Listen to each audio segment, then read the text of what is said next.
Sa ngalan ng Ama, ng Anak, at ng Espiritu Santo. Amen.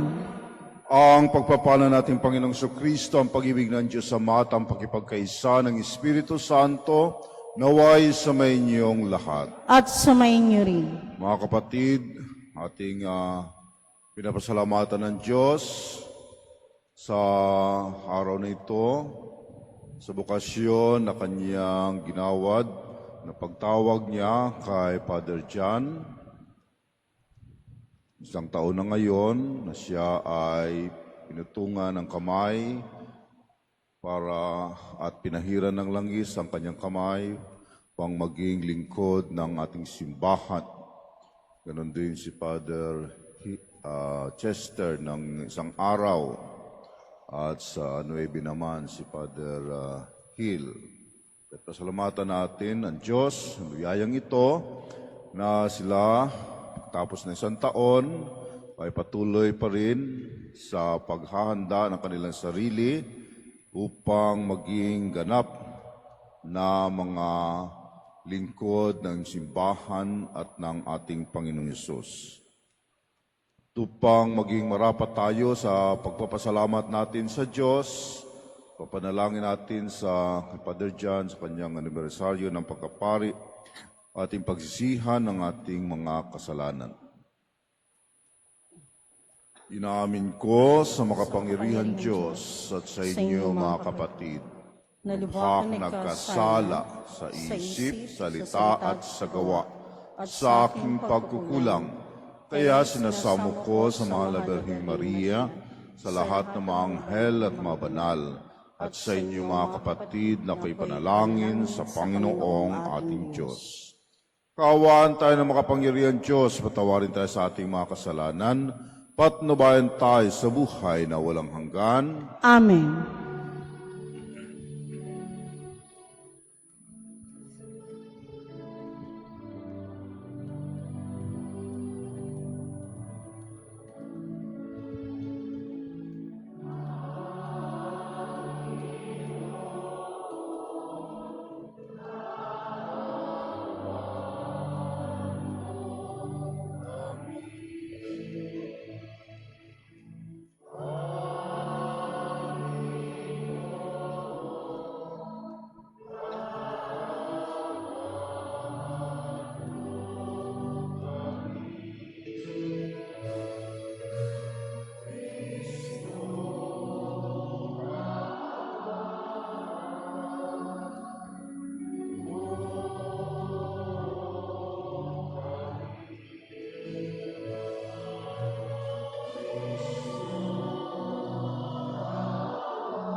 Papuri sa Diyos sa kaitaasan.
Manalangin tayo.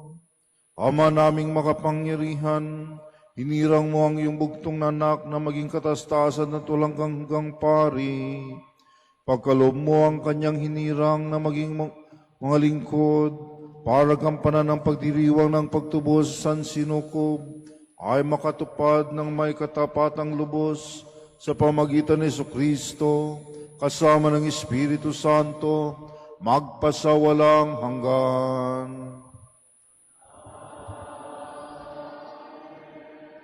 Ang lahat po ay magsiupo.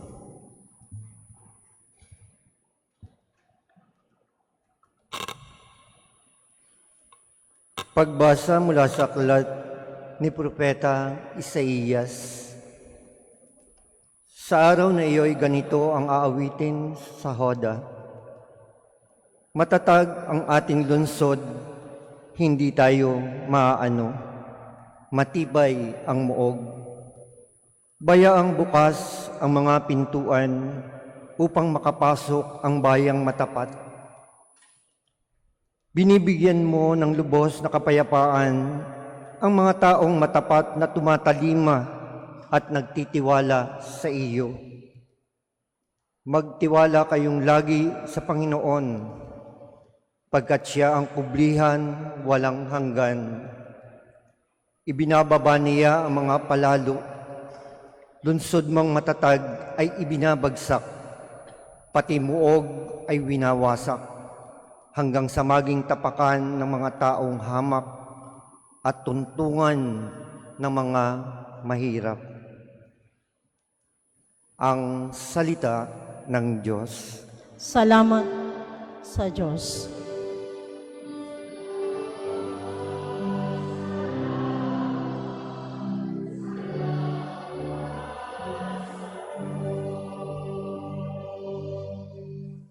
Pinagpalay dumarating sa ngala ng poon natin. Pinagpalay dumarating sa ngalan ng poon natin. O pasalamatan ang Panginoong Diyos pagkat siya'y mabuti. Ang kanyang pag-ibig ay napakatatag at mananatili. Mabuting di hamak na doon sa poon magtiwala ako, kaysa panaligan niyaong mga tao.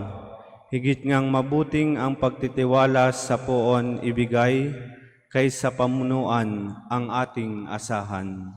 Pinagpalang dumarating sa ngalan ng poon natin. Ang mga pintuan ng banal na templo'y inyo ngayong buksan, ako ay papasok. At itong Panginooy papupurihan, ito yaong pintong pasukan ng poon, ang Panginoong Diyos. Tanging ang matwid, ang pababayaang dooy makapasok.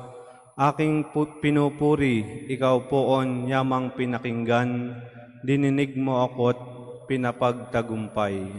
Pinagpalang dumarating sa ngalan ng poon natin. Kami ay iligtas, tubusin mo poon, kami ay iligtas, at pagtagumpayin sa layunit hangad.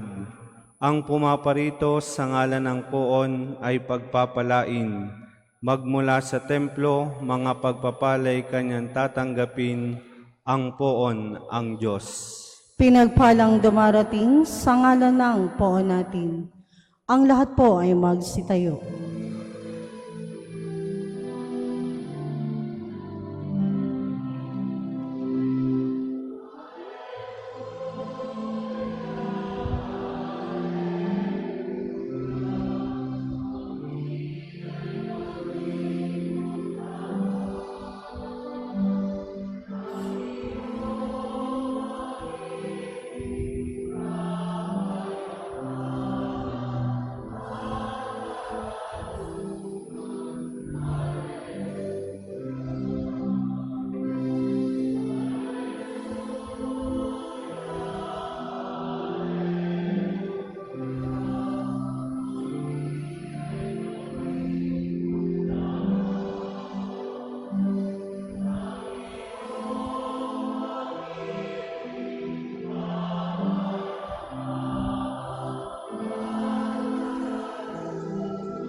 Sumainyo ang Panginoon.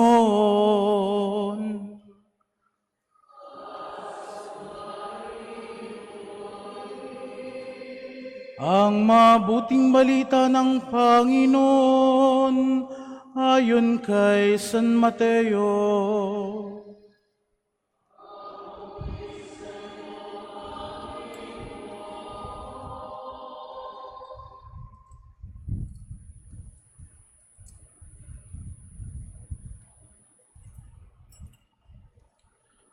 Noong panahong iyon, sinabi ni Jesus sa kaniyang mga alagad, "Hindi lahat ng tumatawag sa akin, Panginoon, Panginoon, ay papasok sa kaharian ng langit, kundi yaon lamang sumusunod sa kalooban ng aking Amang nasa langit. Kaya't ang bawat nakikinig at nagsasagawa ng mga salita kong ito ay matutulad sa isang taong matalino na nagtayo ng kanyang bahay sa ibabaw ng bato.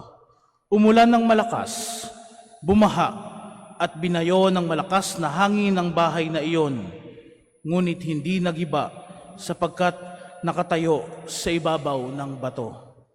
Ang bawat nakikinig ng aking mga salita at hindi nagsasagawa nito ay matutulad sa isang taong hangal na nagtayo ng kanyang bahay sa buhanginan. Umulan ng malakas, bumaha, at binayo ng malakas na hangin ang bahay.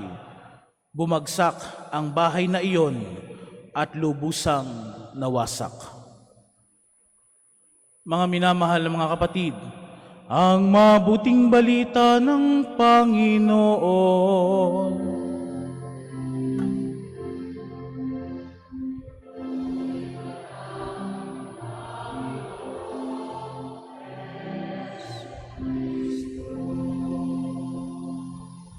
Ang lahat po ay magsiupo.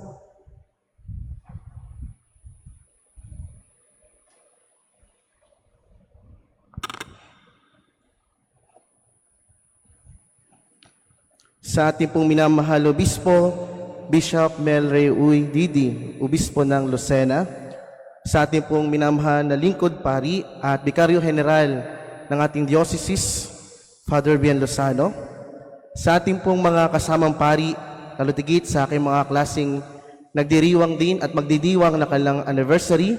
Si Father Chester po ay nung nakaraang December 6. Tama ba? Ay, 5 po. 5 po. At ang aking pong kapatid na kaklase na si Father Hill ay sa Sabado. Magandang umaga po sa ating lahat. Magandang umaga po, Padre. Mga minamahal na kapatid, marami tayong pangarap sa buhay. Kung kayo po ang tatanungin ko, maybe madami tayong masasabi. Ako po, personally, hindi po agad pagpapari ang aking pangarap. Ang pangarap ko po talaga ay maging isang car racer dahil po ako'y mahilig sa sasakyan. Kaya nga, kung kayo ang aking tatanungin, meron kayong sari-sariling pangarap. At yung ilan sa atin ay magsasabi na pangarap nilang makita ang kanilang true love. Ang iba naman ay sasabihin natin na pangarap nilang makita ang tunay na liwanag. Amen? Kaya nga mga minamahal na kapatid, sa ating pong pagninilay sa umagang ito, pangarap din po ang ibinubuod sa atin ng Ebanghelyo. Sabi po sa Ebanghelyo, hindi lahat ng tumatawag sa akin, Panginoon, Panginoon, ay papasok sa kaharian ng langit, kundi yaong lamang sumusunod sa kalooban ng aking Amang nasa langit. Isang babala ang sinabi ni Jesus, dahil ang taong nangangarap makapunta sa langit ay dapat hindi lang basta pangarap, bagkus may paggawa sa kanyang buhay. Hindi lang pwede na isang pangarap lamang ng isang tao na makapunta sa isang lugar, bagkus kailangan na merong paggawa at pananampalataya upang makarating sa langit. At dapat ang taong nangangarap ay may malalim na determinasyon, kasigasigan, upang ang pananalig at pananampalataya sa Diyos at sariling kakayanan ay magkaisa. Kaya ang mga minamahal na kapatid sa pananampalataya sa Diyos, si Jesus, hinahamon tayo kung paano nating isa sa buhay ang pananampalataya. Sabi niya, the importance of not just hearing the teaching of Jesus, but also putting them into practice. Kaya naman narito ang ilang puntos sa pagninilay upang makita natin sa ating buhay pananampalataya at pagsunod sa ating Panginoon kung tayo ba ay isang nangangarap na may matibay na pagnanais na makapunta sa langit. Siguro the first point of our reflection, building on a solid foundation. Kapag ang isang bahay ay nakatayo sa isang matibay na bato, tiyak ito ay hindi babagsak. Kapag nangarap ka namang gumawa ng bahay, makangarap ka na nga namang gumawa ng matibay na pundasyon. At marahil, walang nangarap sa inyong gumawa ng isang tahanan o bahay na nakalagay sa mahuna at sa hindi matibay na pundasyon. Kaya nga mga minamahal na kaibigan sa pananampalataya, building on a solid foundation, inaanihan tayo ng Diyos na magkaroon ng matibay na pundasyon, lalo tigit sa ating pananampalataya. Tinatawag tayo ng Diyos upang magkaroon ng firm, matibay na pagkapit sa ating Panginoon. Sa ikalang punto sa pagninilay, surviving life storms. Ang sakuna at trahedya sa buhay, nariyan. Siyempre hindi natin pinangarap ang mga bagay na ito. May trahedya, may sakuna, may problemang dumadating sa buhay. Marahil walang nangarap sa atin to. Kaya nga ang lagi nating tanong, bakit ba laging mayroong sa buhay nating mga pagsubok? Bakit may mga trahedya sa ating buhay? Babalik tayo sa pagninilay na ito ng ating Panginoon na sa bawat problema, pagsubok, nariyan pa rin o nariyan ang grasya ng Diyos. Kailangan nating makita ito.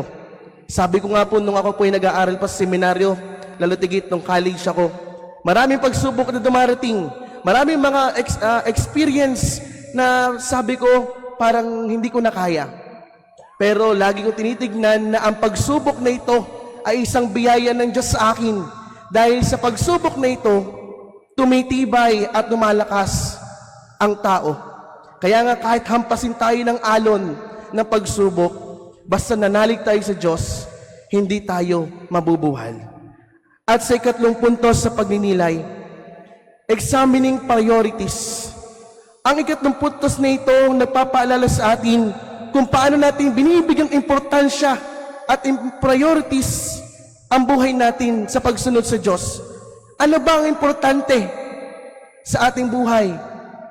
Ang pagsunod ba sa Diyos o pagbaliwala sa Kanyang mga utos? Kaya tingnan po natin mga minamahal na kaibigan ng ating sarili sa ating pang-araw-araw na pagninilay.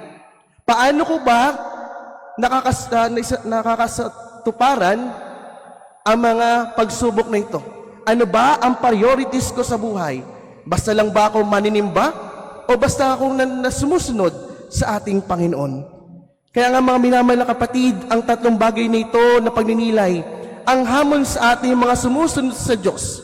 Isang simbahang sinodal na sama-sama naglalakbay.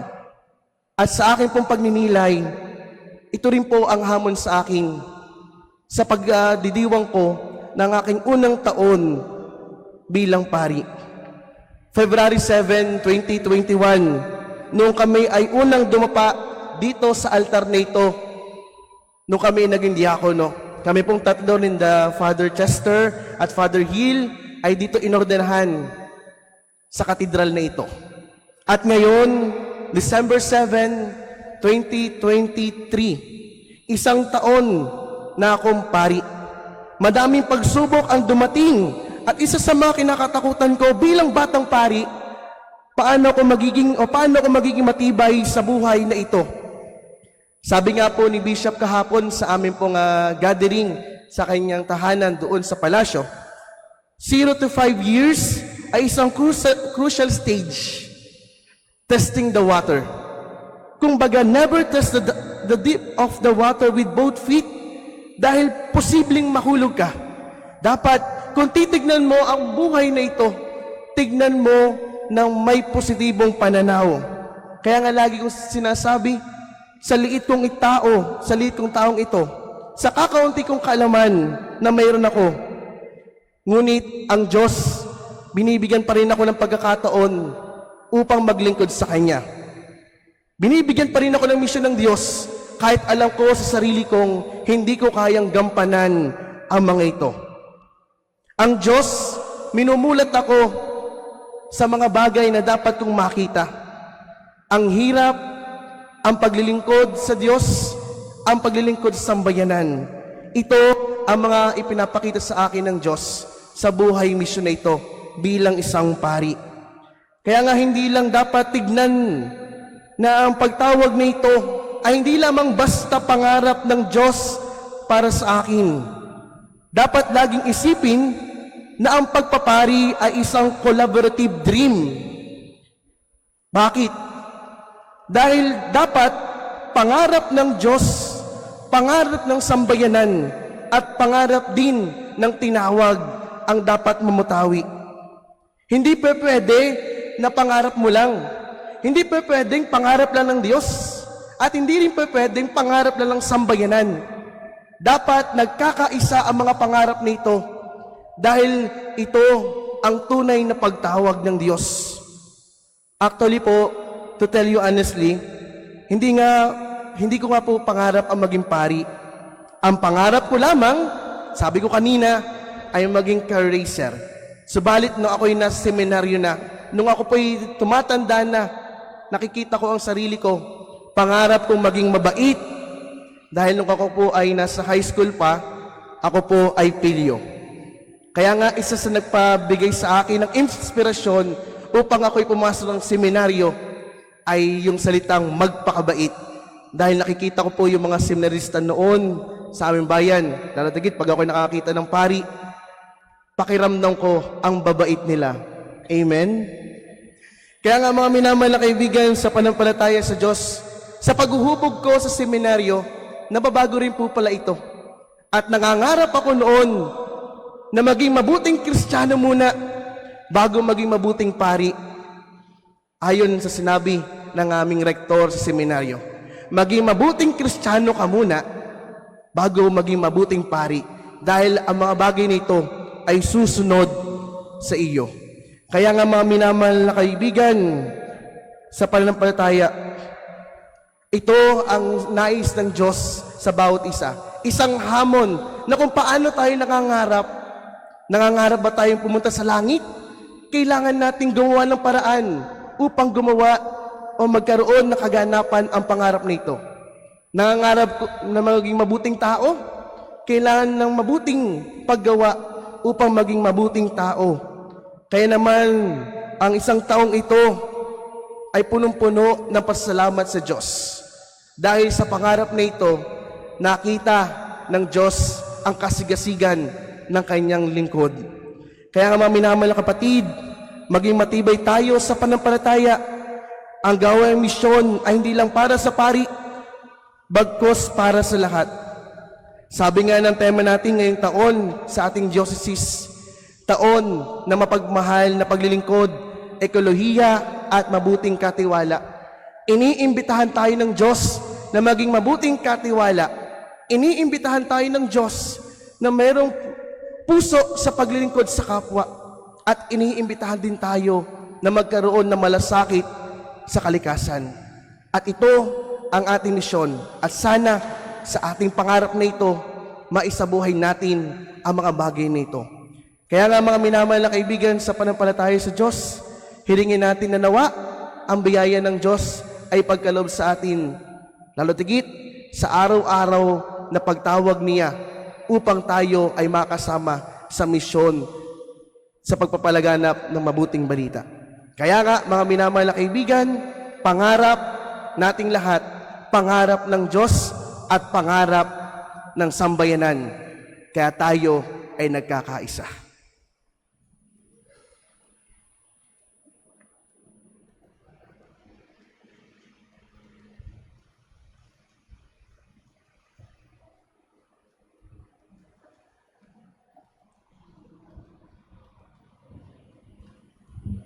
Magsitayo na po ang lahat.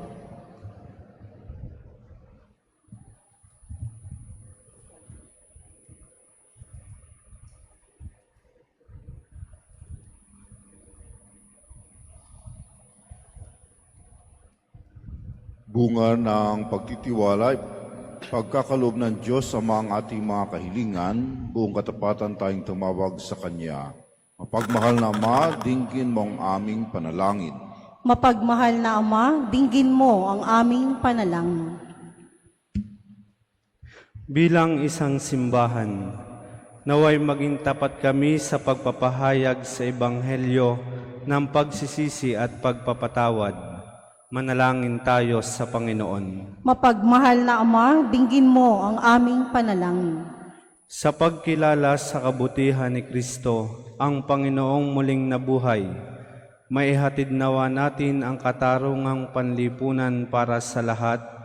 Manalangin tayo sa Panginoon. Mapagmahal na Ama, dinggin mo ang aming panalangin.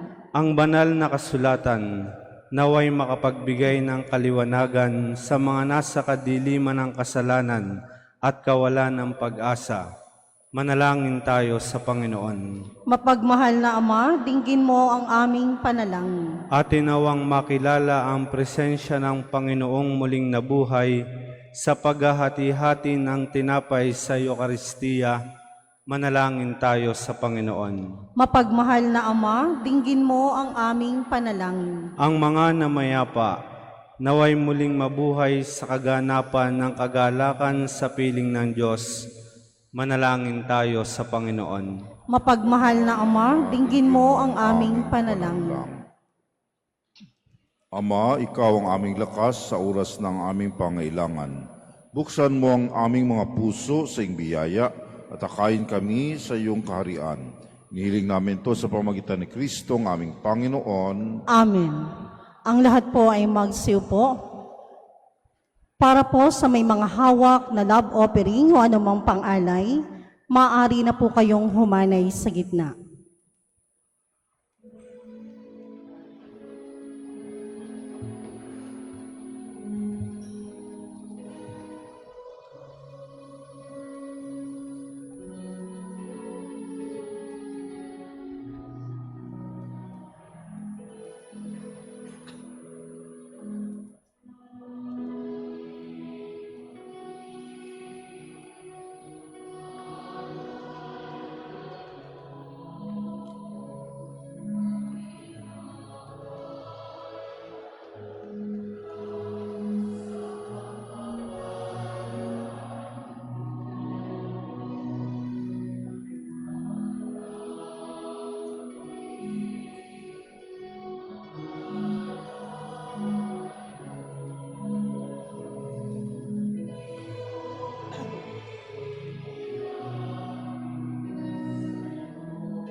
Kapuri-puri ka, Diyos Amang lumikha sa sanlibutan. Sa iyong kagandahang loob, narito ang aming maiaalay. Mula sa lupa at bunga ng aming paggawa, ang tinapay na ito para maging pagkain, nagbibigay buhay.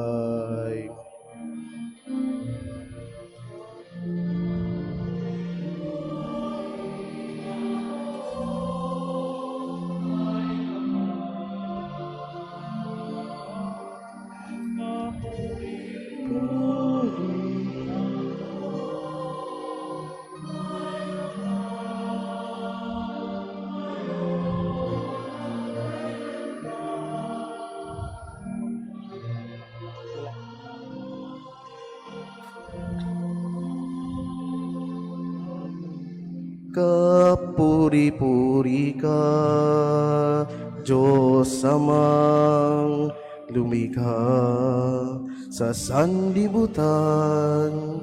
Sa iyong kagandahang loob, narito ang aming maiaalay. Mula sa katas ng ubas at bunga ng aming paggawa,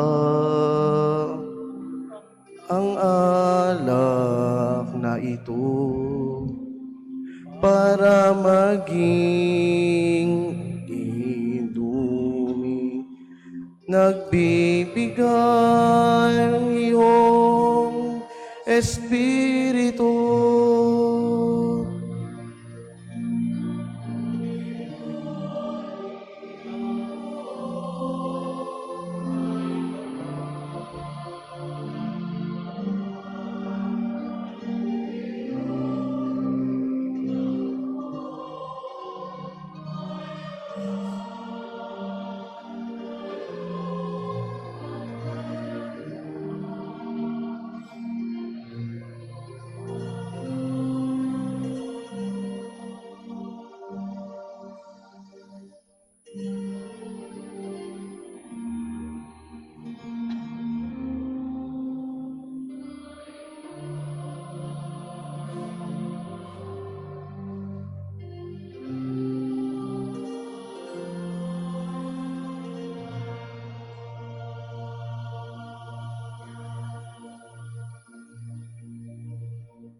Ang lahat po ay magsitayo.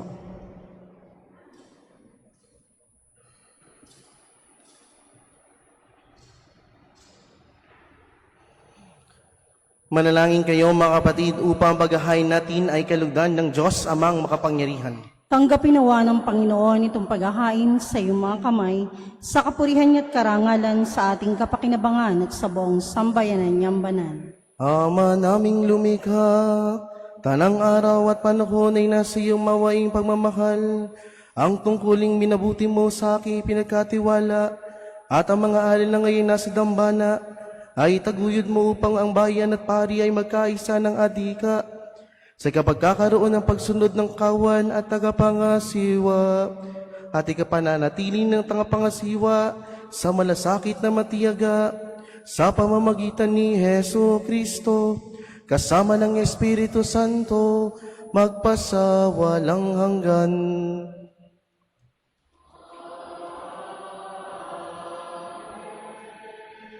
Sumainyo ang Panginoon.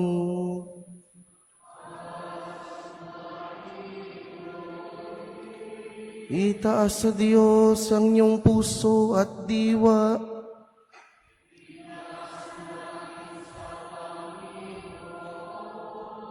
Pasalamatan natin ang Panginoong ating Diyos.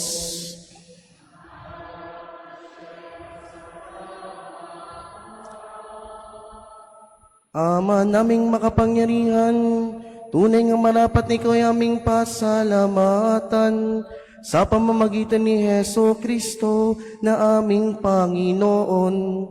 Sa paglukob ng Espiritu Santo ng iyong anak, ay naging lingkod mo upang maihain ng bagong tipang walang hanggan.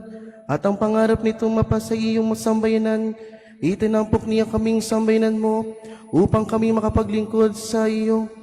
Ipinamana niya ang kanyang ginagampanan sa mga hinirang at pinatungan ng mga kamay. Sa pagsasalo sa huling hapunan, ang panghahain ng anak mong muling nabuhay ay pinangungunahan ng mga hinirang para sa malasakit sa iyong angkan. Dinudulutan ng salita mong pagkaing bumubuhay. Kaya, kaysa ng mga anghel, nagsisiawit ng papuri sa iyo, nang walang humpay sa kalangitan, kami nagbubunyi sa iyong kadakilaan.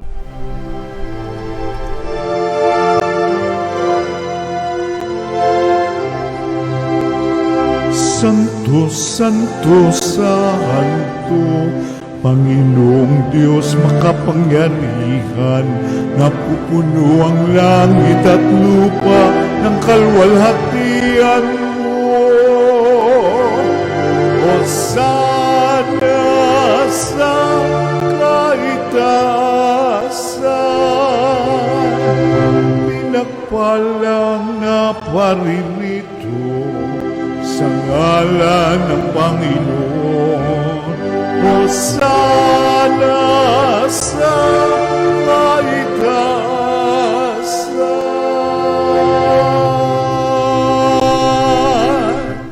Ama naming banal, ikaw ang bukal ng tanang kabanalan, kaya sa pamamagitan ng iyong Espiritu, gawin mong banal ang mga kaloob na ito, upang para sa amin maging katawan at dugo ng aming Panginoong Heso Kristo. Bago niya pinagtiis ang kusang loob na maging handog, hinawakan niya ang tinapay, pinasalamatan kaniya, pinaghati-hati niya yon, iniabot sa kanyang mga alagad at sinabi, "Tanggapin niyo lahat ito at kanin. Ito ang aking katawan na ihahandog para sa inyo."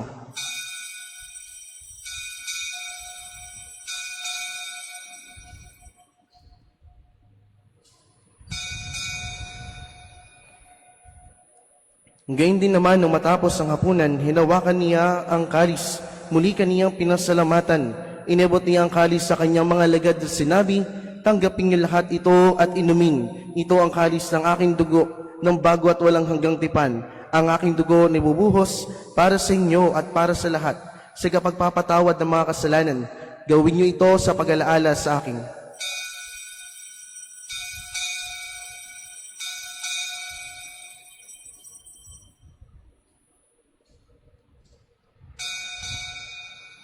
Ipagbunyi natin ang misteryo ng pananampalataya.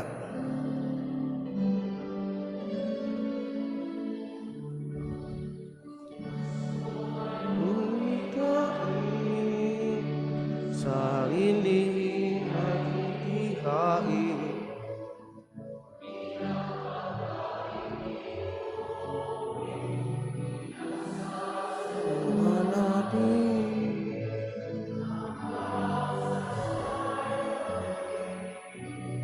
hanggang sa siya. Ama, ginaga namin ngayon ang pag-alaala sa pagamatay at muling pagabuhay ng iyong anak. Iatinialay namin sa iyo ang tinapay na nagbibigay buhay at ang kalis na nagkakaloob ng kaligtasan. Kami nagpapasalamat dahil kami iyong minarapat na tumayo sa harap mo para maglingkod sa iyo. Isinasamo namin kami magsalasalo sa katawan ng dugo ni Kristo ay mabuklod sa pagkakaisa sa pamagitan ng Espiritu Santo.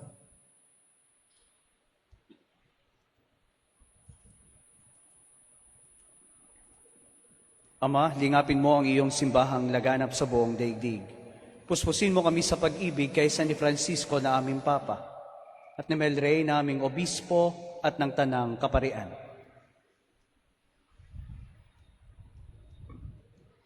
Alalahanin mo rin ang mga kapatid naming nahimlay nang may pag-asang sila'y muling mabubuhay, gayon din ang lahat ng mga pumanaw. Kaawaan mo sila at patuloyin sa iyong kaliwanagan. Kaawaan mo at pagindapatin kaming lahat na makasalo sa iyong buhay na walang wakas. Kaisa na mahal na Birheng Maria na ina ng Diyos, kaisa ni San Jose, ang kanyang kalinis-dinisang esposo, kaisa na mga apostol at ang lahat ng mga banal na namuhay dito sa daigdig ng kalugod-lugod sa iyo, maipagdiwang nawa namin ang pagupuri sa ikararangal mo sa pamagitan ng iyong anak na aming Panginoong Hesukristo.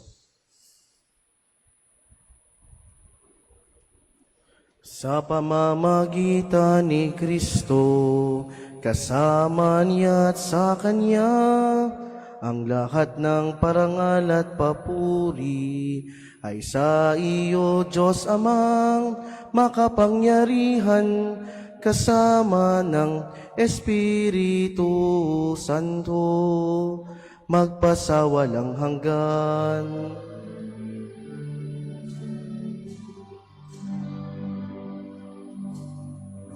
Amen. Amen.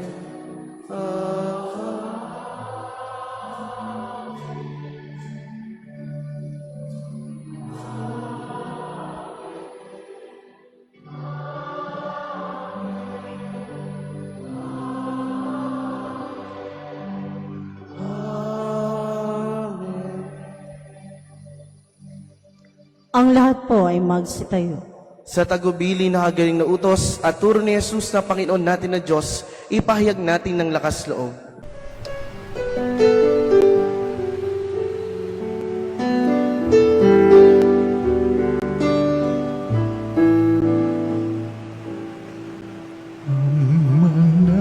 namin sumasalang ka, sambahin ang ngalan mo, mapasamin ang kaharian mo, sundin ang loob mo dito sa lupa para nang sa langit. Bigyan mo po kami ngayon ng aming kakanin sa araw-araw, at patawarin mo kami sa aming mga sala, para ng pagpapatawan namin sa nagkakasala sa amin, at huwag mo kaming ipagdulot sa tukso, at yadya mo kami sa lahat ng masama. Hinihiling namin kami adya sa lahat ng masama, pagkalooban ng kapayapaan araw-araw, iligtas sa kasalanan at ilayo sa lahat ng kapahamakan. Samantalang aming pinananabikan ang dakilang araw ng pagpapahayag ng tagapagligtas naming si Heso Kristo.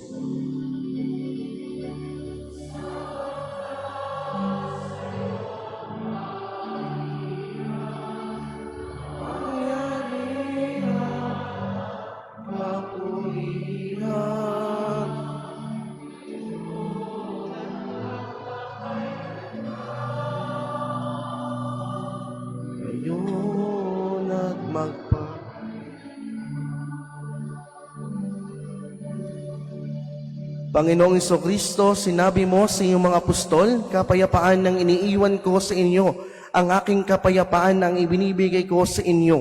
Tunghayan mo ang aming pananampalataya at huwag ang aming pagkakasala. Pagkalooban mo kami ng kapayapaan at pagkakaisa ayon sa iyong kalooban, kasama ng Espiritu Santo, magpasawalang hanggan. Amen. Ang kapayapaan ng Panginoon ay laging sumainyo. At sumayin niyo rin. Magbigayan kayo ng kapayapaan sa isa't isa.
Ng mga kasalanan ng sabi.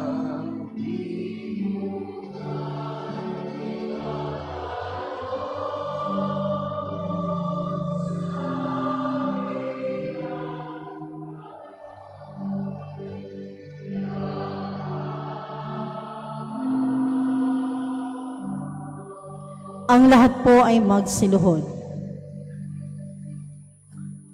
Ito ang kordero ng Diyos. Ito ang nag-aalis sa mga kasalanan ng sanlibutan. Mapalad ang mga inaniyahan sa kaniyang piging. Panginoon, hindi ako karapat-dapat na magpatuloy sa iyo. Ngunit sa isang salita mo lamang ay gagaling na ako.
Magsitayo na po ang lahat.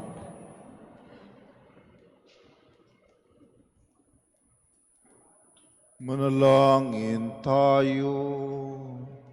Ama naming mapagmahal, ang yumaparit lahat ng mga kasambahay ay pamalagiin mong nabubuhay sa paghahain at sa pakinabang upang sa buklod ng pag-ibig na sa'y nag-ugnay sa tanan, marapatin mong lahat na ikapaglingkuran sa pamagitan ni Jesucristo kasama ng Espiritu Santo magpasawalang hanggan.